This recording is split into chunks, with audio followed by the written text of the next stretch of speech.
ஆண்டவராகிய இயேசு கிறிஸ்துவின் நாமத்தினாலே இந்த 2026வது வருஷம் இந்த முதல் நாள்ல இந்த 260வது ஜூம் கூடுகையில உங்களோடு கூட இணைந்திருப்பதில் நான் மிகுந்த மகிழ்ச்சி அடைகிறேன். எதிர்பார்க்கல நான் ஆண்டவருடைய வார்த்தையை நான் பகிர்ந்து கொள்வேன் என்றாலும் என்னுடைய இருதயத்துல ஆண்டவர் போட்ட சில காரியங்களை நான் உங்களோடு கூட நான் பகிர்ந்து கொள்கிறேன். ஒரு 20 நிமிஷம் நீங்க இந்த வசனத்தை நன்றாய் கேட்கும்படியாய் நான் உங்களை தாழ்மையை வேண்டிக் கொள்கிறேன்.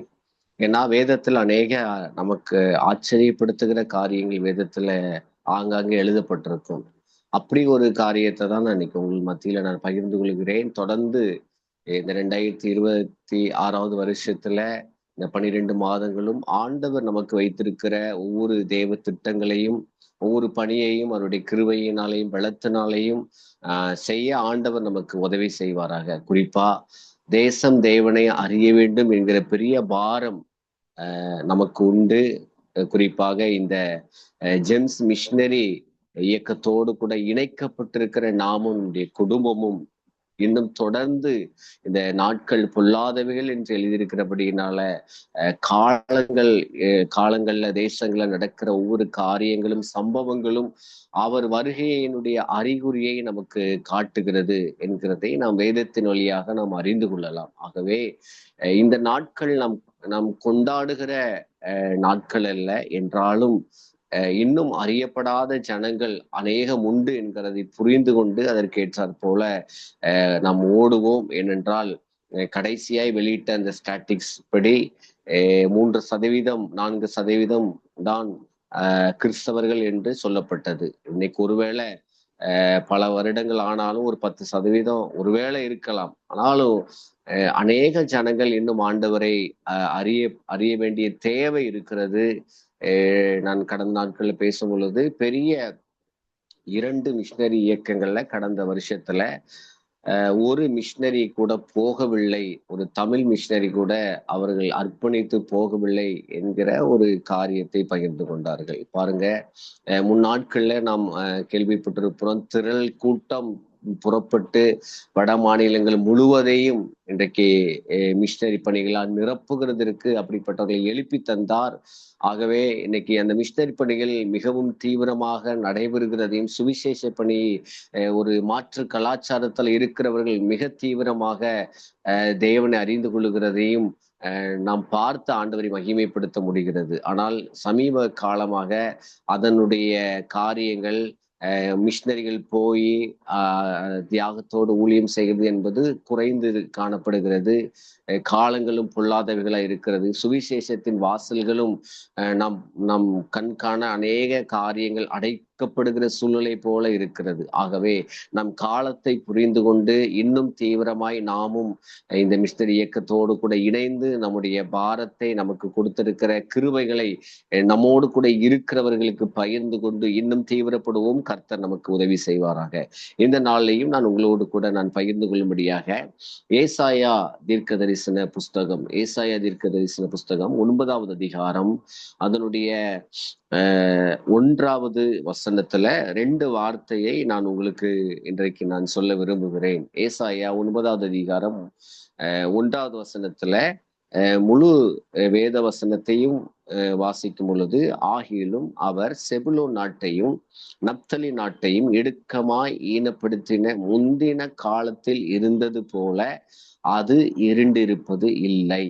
கடைசியா ஒரு வார்த்தை சொல்லப்பட்டிருக்கு, அத்தேசத்தை பிற்காலத்திலே மகிமைப்படுத்துவார். எனக்கு அன்பான தேவனுடைய பிள்ளைகளே, இந்த 9வது அதிகாரத்தினுடைய 1வது வசனத்துல 2 தேசத்தை குறித்து, 2 ஜனத்தை குறித்து ஆண்டவர் இப்படி வாக்கு பண்ணுகிறார். செபுலோனுக்கும் நப்தலிக்கும் ஆண்டவர் சொல்லுகிறார், நீங்க முந்தி இருண்டிருந்தது போல இனி இருண்டிருப்பது இல்லை.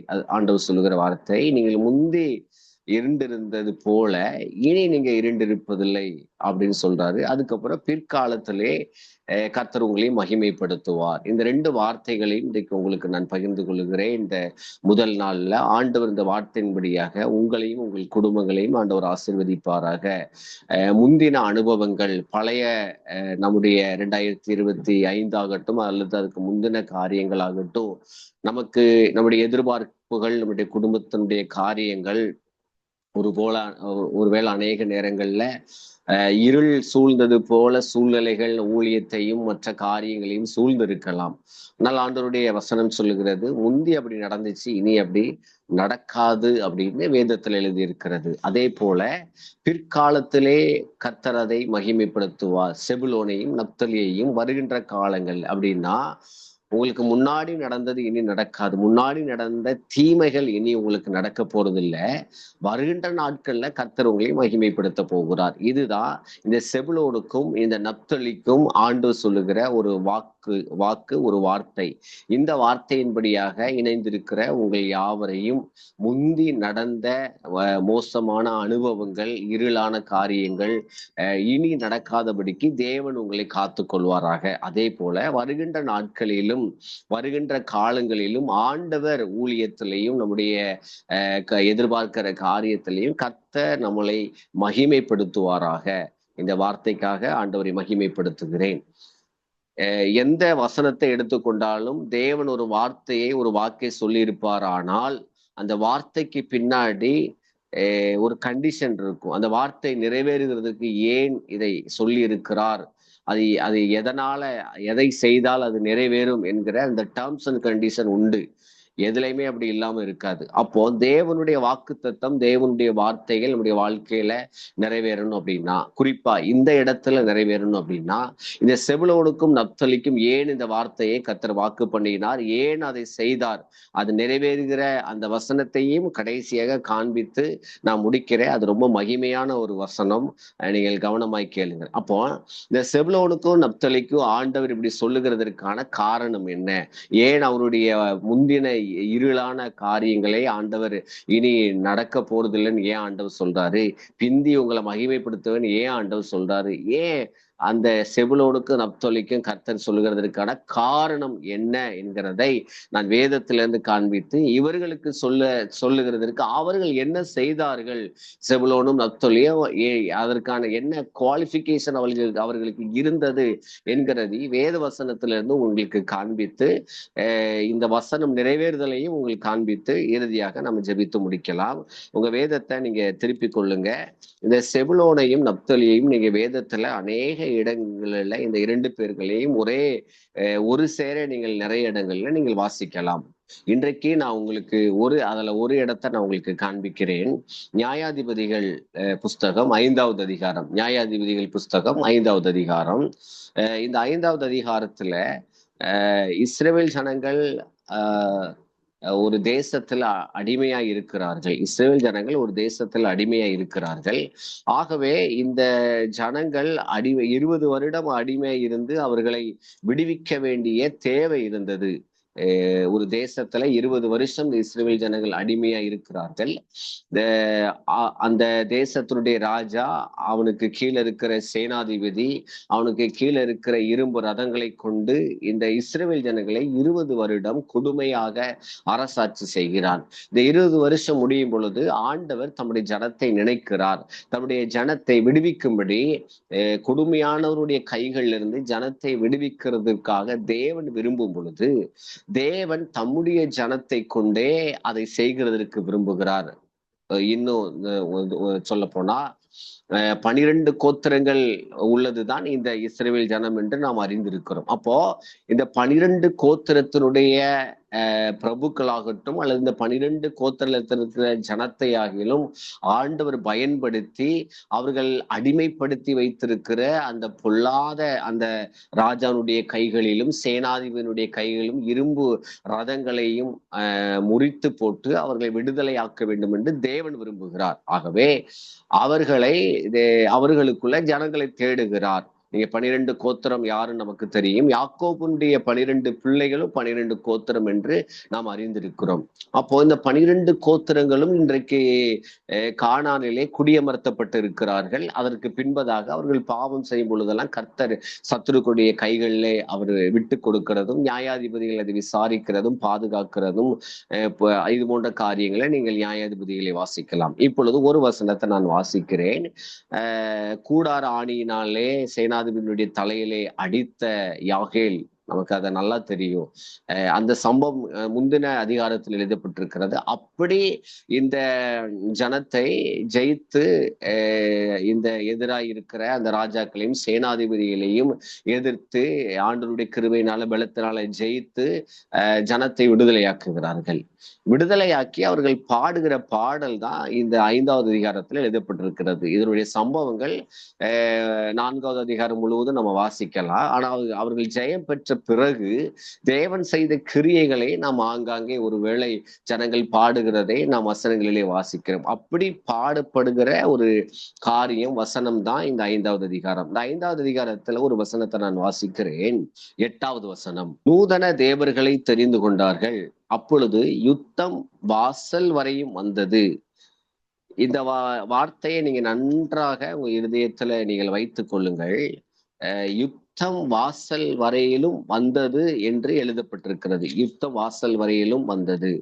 கண்பான தேவ பிள்ளைகளே, யுத்த வாசல் வரையில் வந்தது அப்படின்னா நம்ம புரிந்து கொள்ளணும். இன்னைக்கு தேசங்கள்ல யுத்தங்கள் நடக்கிறது. யுத்தங்கள் நடக்கிற தேசத்தினுடைய மக்களின் மனநிலையை நாம் கொஞ்சம் புரிந்து வைத்திருக்க வேண்டும்.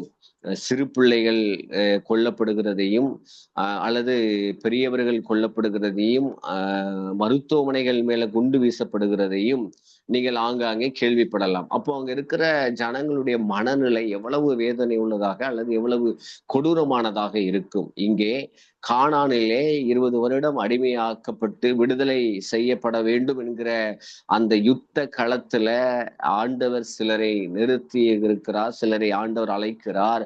12 கோத்திரத்தை ஆண்டவர் கூப்பிடுகிறார்.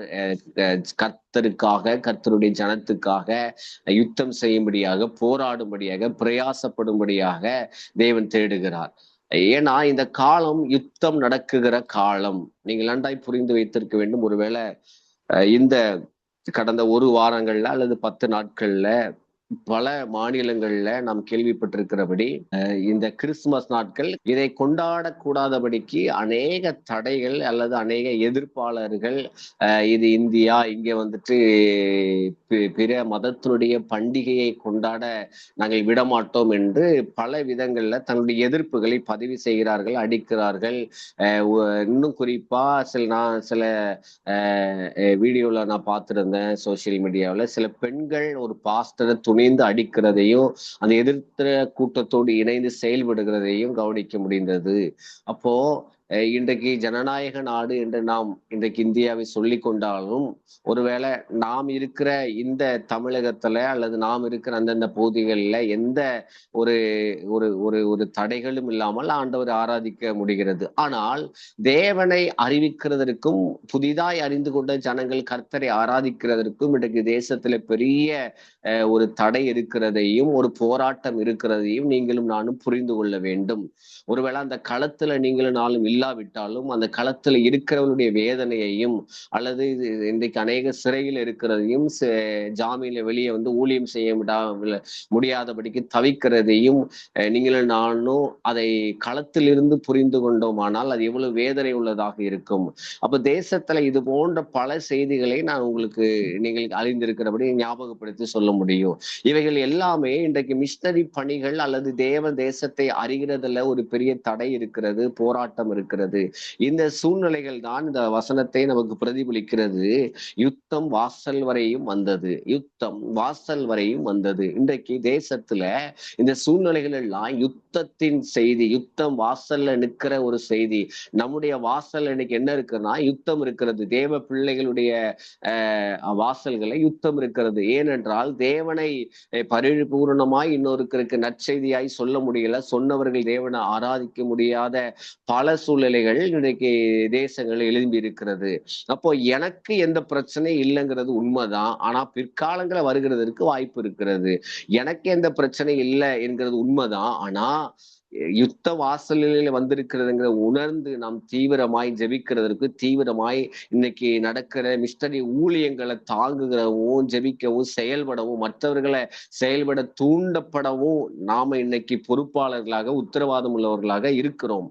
ஏனென்றால் இன்றைக்கு மிஷினரி பாரத்தையும் மிஷினரி தாக்கத்தையும் இன்றைக்கு ஜனங்களுக்குள்ள திருச்சபைகளுக்குள்ள கொஞ்சம் கொஞ்சமாக அழித்து கொண்டிருக்கிற நாட்கள் இது. ஒரு பக்கம் தேவனை அறிவிக்க முடியாம அறிந்தவர்கள் ஆராதிக்க முடியாத தடை, இன்னொரு பக்கம் பெரிய கொண்டாட்டங்களையும் அல்லது எழுப்புதலை பேசிக்கொண்டு அல்லது நாம் மிகுதியாய் ஜெபிக்கிறோம் என்கிற போர்வையிலே நாம் இங்கே இருந்து கொண்டிருக்கிறோம். நாம் செயல்படுகிறவர்களாக, நான் தான் சொன்னேன், ஒரு மிஷினரி கூட சில ஆர்கனைசேஷன்ல போகலைங்கிறது எவ்வளவு பெரிய வருத்தம். ஆனால் நாம் எழுப்புதலை குறித்து பேசி கொண்டிருக்கிறோம். எழுப்புதல் எப்படி வரும்? அறிவிக்கிறவர்களை புறப்பட்டு போய் அறிவித்தாதான் அந்த எழுப்புதல் வரும். இங்கே உட்கார்ந்து மணிக்கணக்கில் நாங்கள் ஜெபிக்கிறது தவறு இல்லை, அதுக்கு நான் எதிரானவனும் அல்ல. ஜெபிக்கிறது நல்லதுதான். ஜெபிக்கிறதோடு சேர்கிற கூட்டங்கள் செயல்படுகிறவர்களாகவும் அனுப்புகிறவர்களாகவும் சொல்லுகிறவர்களாகவும் இன்றைக்கு இருக்க வேண்டும் என்பதுதான் நம்முடைய பாரமாய் மாற வேண்டும்.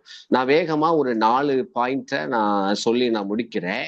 அதே நியாயாதிபதிகள் 5வது அதிகாரத்துல 15வது 16வது வசனத்துல ஒரு கூட்டத்தை குறித்து எழுதப்பட்டிருக்கிறது.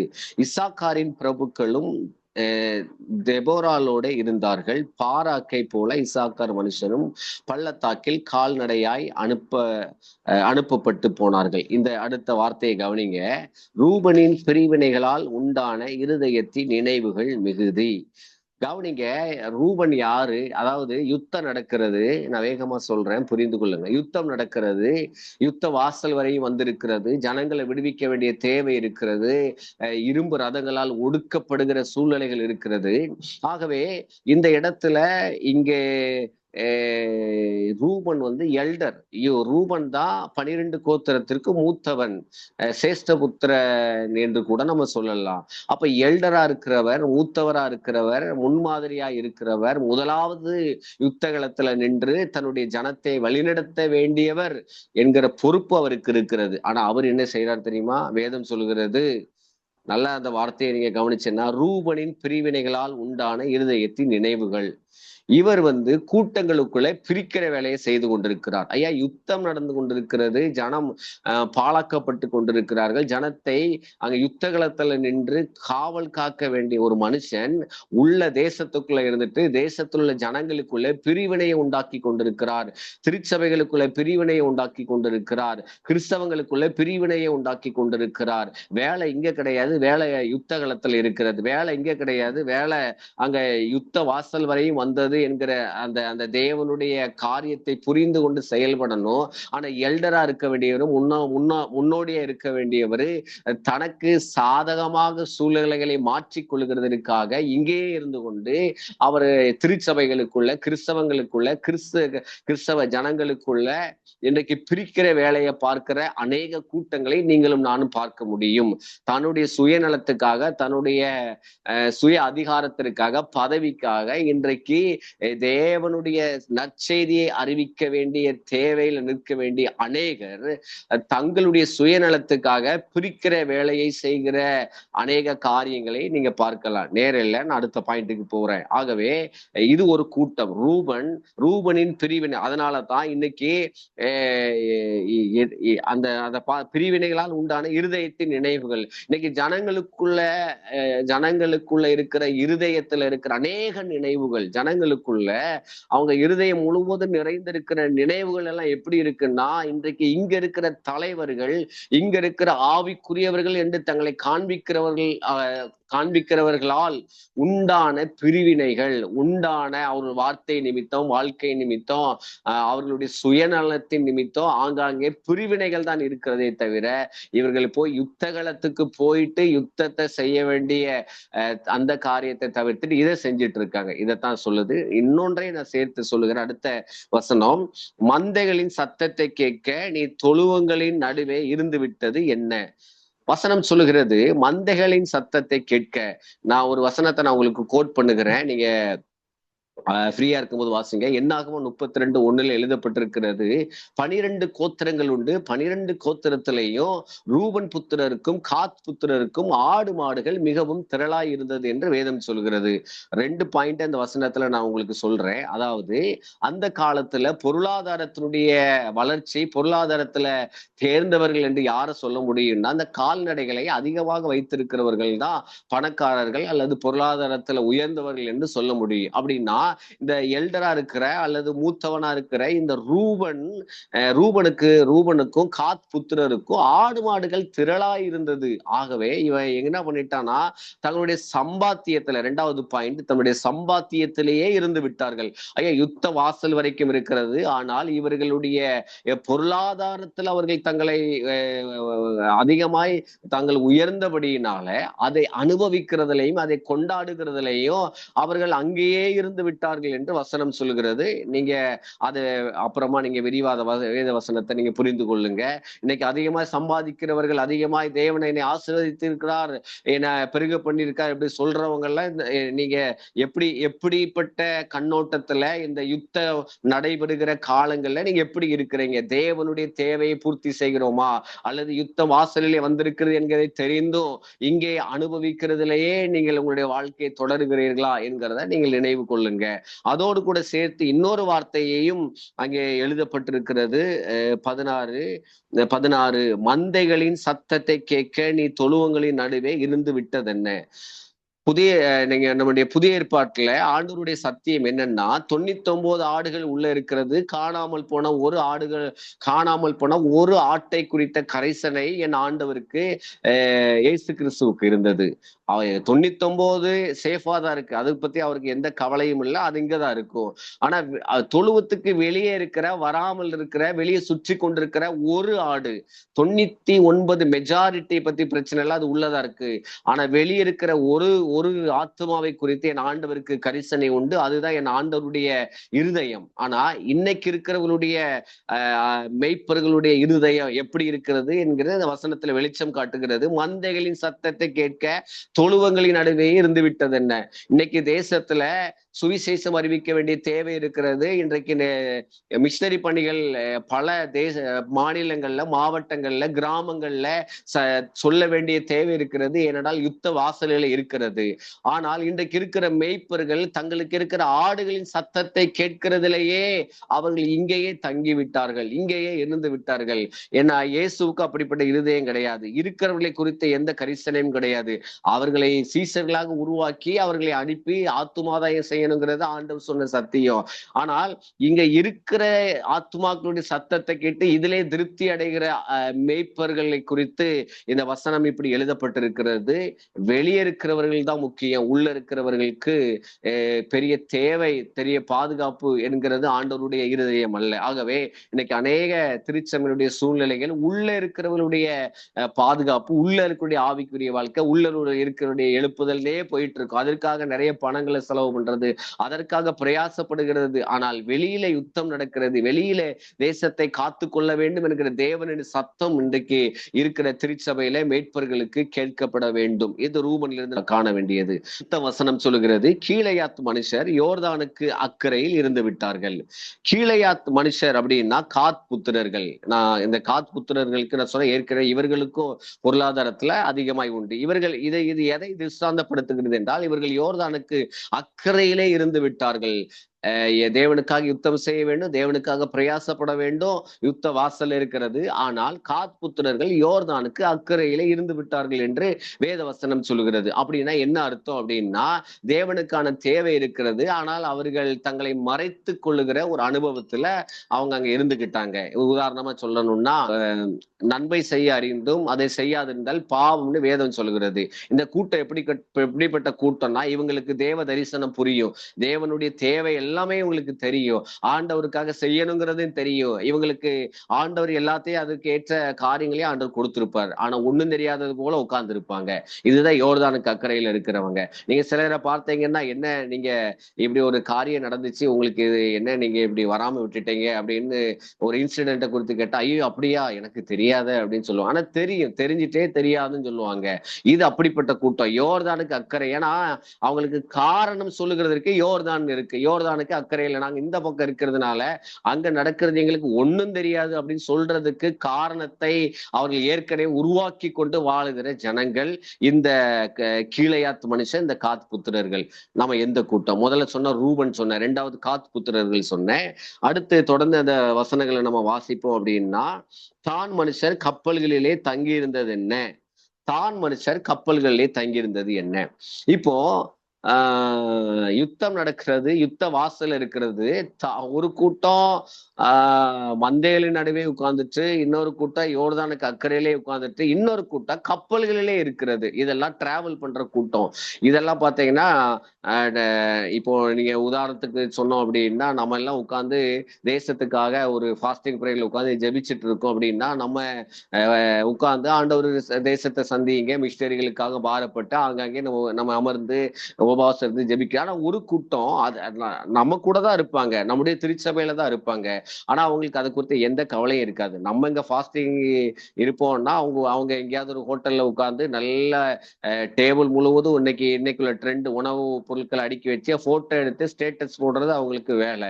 நம்ம உட்கார்ந்து இன்னைக்கு ஃபாஸ்டிங் இருக்கோம் அப்படின்னா அவங்க நம்ம பிரயாசப்பட்டு இங்க உட்கார்ந்து தேவனுக்காக எதையாவது செய்யறோம் அப்படின்னா அவங்க டிராவல் பண்றதுல அவங்க தன்னுடைய பொழுதுபோக்குல தன்னுடைய காரியங்கள் செலவில் அவங்களுக்கு எந்த கரிசனையுமே கிடையாது. அவங்க தன்னுடைய இந்த உலகத்தினுடைய சந்தோஷத்துல தங்களை நிலைநிறுத்தி கொள்கிறதுல, உலகத்தை அனுபவிக்கிறதுல தான் அவங்களுடைய நோக்கமும் அவருடைய காரியம் இருக்கும். புரிந்து கொள்ளணும். இன்றைக்குள்ள சூழ்நிலைகள், இன்னைக்குடைய காரியங்கள், தேசத்துல யுத்தம் வாசலிலே இருக்கிறது. இந்த டிராவல் பண்ற அல்லது இந்த ட்ரீட் மற்றவங்களுக்கு டிராவல் பண்ற ட்ரீட் கொடுக்கிற தங்களை உலகத்தினுடைய சந்தோஷங்களை அனுபவிக்கிற கூட்டத்தினுடைய திருஷ்டாந்தத்தை தான் நம்ம இப்படி பார்க்கலாம். இன்னொரு கூட்டத்தை குறித்து சொல்லுகிறது. ஆசேர் மனுஷர் கடற்கரையிலே தங்கி தங்கள் குடாக்களில் தாபரித்தார்கள். இது இந்த தமிழ் வார்த்தைகள் வித்தியாசமா இருந்தாலும் இது என்ன சொல்லுதுன்னா, இந்த கடற்கரையில உட்கார்ந்து ரெஸ்ட் எடுப்பாங்க பாத்தீங்களா, அந்த கூட்டத்தை தான் இப்படி வேற ஒரு மொழிபெயர்ப்புல அப்படி எழுதப்பட்டிருக்கிறது. இன்னைக்கு நிறைய கடற்கரையில போய் நிறைய நாடுகளுக்கு போய் அந்த குறிப்பிட்ட கடற்கரையில உட்கார்ந்து சன்பாத் எடுக்கிறது, ரெஸ்ட் எடுக்கிறது, ரிலாக்ஸ் பண்றது, ஓய்வு எடுக்கிறதுலாம் நிறைய காரியங்கள் இருக்கிறது. அது எக்ஸ்ட்ரீமுக்கு நான் போகல. ஆனா ரெஸ்ட் எடுக்கிற கூட்டம் இது. இப்போ தேசத்துல யுத்தம் பண்ண வேண்டிய தேவை இருக்கும் பொழுது இவர்களுடைய காரியம் என்னன்னா, ஓய்வு எடுக்கக்கூடிய அல்லது தங்களை ரிலாக்ஸ் பண்ணக்கூடிய காரியங்களுக்கு தங்களை விட்டு கொடுக்குறாங்க. இப்படி ஒரு கூட்டம். அப்போ இந்த 4 கூட்டத்தை நான் சொன்னேன். நேரம் இல்லை. நீங்க வீட்டுல ஒரு முறை கூட நீங்க வீட்டுல அதை வாசிச்சீங்கன்னா இன்னும் உங்களுக்கு நன்றாக புரியும். கடைசியாக நான் முதல்ல ஏசாயாவுல சொன்ன ஒரு கூட்டம் ஏன் ஆண்டவர் அவங்களுக்கு இப்படி செஞ்சாருங்கிற அந்த வசனத்தை நீங்க வாசிச்சீங்கன்னா 18வது வசனத்தில் இப்படி எழுதப்பட்டிருக்கிறது. செபுலோனும் நப்தலியும் போர்க்களத்து முன்னணியிலே தங்கள் உயிரையும் எண்ணாமல் மரணத்துக்கு துணித்து நின்றார்கள். ஐயா 8வது வசனம் சொல்லுது, அப்பொழுது யுத்தம் வாசல் வரையிலும் வந்தது. யுத்த வாசல் வரைக்கும் வந்திருக்கிறது. இரும்பு ரதங்களால ஜனங்கள் ஒடுக்கப்படுகிறார்கள். தேவன் விடுதலையாக்க விரும்புகிறார். தேசத்துல ஜனங்களை தேடுகிறார், பிரபுக்களை தேடுகிறார், கோத்திர பிதாக்களை தேடுகிறார். ஒருத்தரும் வரல. ஒவ்வொரு கேட்டகரி, ஒவ்வொரு ஜனங்களும் இன்னைக்கு இருக்கிற மாதிரி ஒவ்வொரு காரியத்துல தங்களை விட்டு கொடுத்து இந்த உலகத்துக்குள்ள வாழ்ந்துட்டு இருக்கிறாங்க. ஆனா ஒரு கூட்டம் தங்களுக்கு இருக்கிற காரியத்தை அனுபவிக்க அதிகாரங்கள் இருந்தும், ஒருவேளை ரூபனை போல பொருளாதாரத்தை நாங்க என்ஜாய் பண்ணணும் அப்படிங்க இல்லாம, டிராவல் பண்ணாம, ட்ரீட் பண்ணாம, ஓய்வு எடுக்காம, பார்த்துட்டும் பார்க்காம போகாம, இதெல்லாம் செய்யாம தங்க உயிரையும் எண்ணாமல் ஆண்டவருக்காக போர்க்களத்து முன்னையிலே நின்றார்கள் என்று வேதம் சொல்கிறது. இவர்களைத்தான் இன்னைக்கு இந்த கூட்டம் தான் ஆண்டவருக்கு தேவை. இந்த கூட்டம் தான் இன்னைக்கு ஆண்டவருக்காக பிரயாசப்படுகிறது. இந்த கூட்டம் தான் இன்னைக்கு தேசத்தை மறுரூபப்படுத்துகிற காரியத்தில் தங்களை இணைத்துக் கொள்ளுகிறது. அப்போ இந்த செபுலோனும் இந்த நப்தலியும் இங்க மட்டும் இல்ல, நீங்க வேதத்துல பல இடங்கள்ல வாசிக்கலாம். எங்கெல்லாம் தேவனுக்காக தேவ ஜனங்களுக்காக யுத்தம் நடைபெறுகிறதோ இந்த ரெண்டு கூட்டம் கண்டிப்பா யுத்தத்துல நிற்கும். மத்தவங்க எங்கேயோ நிற்பாங்க, ஆனா இந்த ரெண்டு கூட்டமும் யுத்தத்துல நிற்கும். அப்ப இவர்களை குறித்து தான் அந்த ஏசாயாவுல எழுதப்பட்டிருக்கு. நான் சொன்னேன், வாக்கு தத்தமாய் சொன்ன அந்த வார்த்தை நிறைவேறுகிறதற்கு காரணம், முந்தி நமக்கு நடந்த தீமைகள் நடக்காம இருக்கணும்னா நீங்க ஆண்டவருடைய யுத்தத்துல நீங்கள் கலந்து கொள்ள வேண்டும். ஆண்டவருக்கு இன்னைக்கு தேசத்துல நடக்கிற சூழ்நிலைகள் யுத்தத்தின் காலங்கள். ஆகவே இந்த யுத்தத்தின் காலங்கள்ல போர்க்களத்துல நமக்குள்ளானதை அனுபவிக்கிறத விட்டுட்டு தியாகம் பண்ணி ஆண்டவருக்காக பிரயாசப்படும் போது துணிந்து நிற்கும் பொழுது முந்தின தீமைகள் இனி நமக்கு நடப்பதில்லை, பிற்காலங்களில் கர்த்தர் நம்மை மகிமைப்படுத்துவார் என்கிற இவர்களுக்கு சொன்ன வசனம் நமக்கும் நிறைவேறும். இவர்களுக்கு ஏன் ஆண்டவர் சொன்னார்னா இதுக்குதான் ஆண்டவர் சொன்னாரு.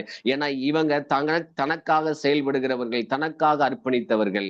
சோ எனக்கு அன்பான தெய்வ பிள்ளைகளே, இந்த 2026 முதல் நாள்ல நான் சொல்லுகிறேன், நமக்கு இப்படிப்பட்ட பல கூட்டங்கள் இந்த உலகத்துல இருந்தாலும் நீங்களும் நானும் ஆண்டவருக்காக செயல்படுகிற கூட்டமாக நாம் இருப்போம். கர்த்தர் நமக்கு உதவி செய்வாராக. ஒரே ஒரு வசனத்தை நான் சொல்லி நான் முடிக்கிறேன். அது இந்த தீர்க்க தரிசனம் நிறைவேறுகிற வசனம் மத்தேயு 4வது அதிகாரத்துல 13வது வசனம். மத்தேயு 4வது அதிகாரத்துல 13வது வசனம் ரொம்ப அழகா எழுதப்பட்டிருக்கிறோம். இயேசு கிறிஸ்து இந்த உலகத்துல வந்து பிறந்து அவர் வந்து 3.5 வருஷம் ஊழியம் செய்தார். அந்த 3.5 வருஷ ஊழியத்தினுடைய முதல் நாள் அவர் தன்னுடைய 40 நாள் உபவாசத்தை முடித்து விட்டு தன்னுடைய ஊழியத்தை எங்கே துவங்கினார் தெரியுமா? 4வது அதிகாரம் 13வது வசனம் சொல்லுகிறது, நாசரேத்தை விட்டு செபுலோன் நப்தலி என்னும் நாடுகளின் எல்லைகளில் இருக்கும் கடற்கரைக்கு அருகான கப்பர்நாகுமிலே வந்து வாசம் பண்ணினார். அடுத்த வசனம் சொல்லுது, இருளில் இருக்கிற ஜனங்கள் பெரிய வெளிச்சத்தை கண்டார்கள். இதெல்லாம் அந்த ஏசாயாவுல சொன்ன அந்த தீர்க்க தரிசனமான வார்த்தைகள், முந்தி இருந்த இருள் இனி இருப்பதில்லைன்னு சொன்னதெல்லாம் ப்ரொஃபட்டிக்கலா இங்க நிறைவேறுகிறது.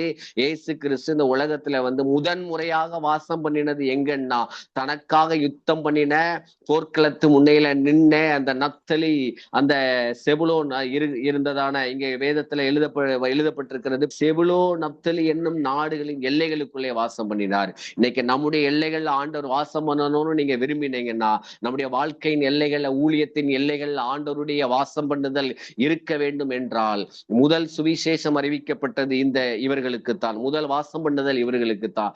யாருக்கு இப்படிப்பட்ட ஒரு பாக்கியம் கிடைச்சதுன்னா, யார் போர்க்களத்து முன்னிலை தனக்காக யுத்தம் நடக்கிறது என்று தெரிந்து அர்ப்பணித்தார்களோ அவர்களுக்கு. அப்படிப்பட்ட கிருபைகளை இந்த 2026 வருஷத்துல நீங்களும் நானும், உங்களுடைய குடும்பமும் என்னுடைய குடும்பமும் இதை நாம் பற்றிக்கொள்வோம். மற்ற கூட்டத்தாரை போல் அல்லாமல் இந்த செபுலோன் நப்தலியை போல இந்த தேசத்தின் நிலைமையை புரிந்து கொண்டு அதற்கு ஏற்றாறு போல நம்ம நடப்போம். தேவன் இந்த வார்த்தையின்படியாக, இந்த வாக்கின்படியாக நம்மை ஆசீர்வதிப்பாராக. ஒரு விஷயம்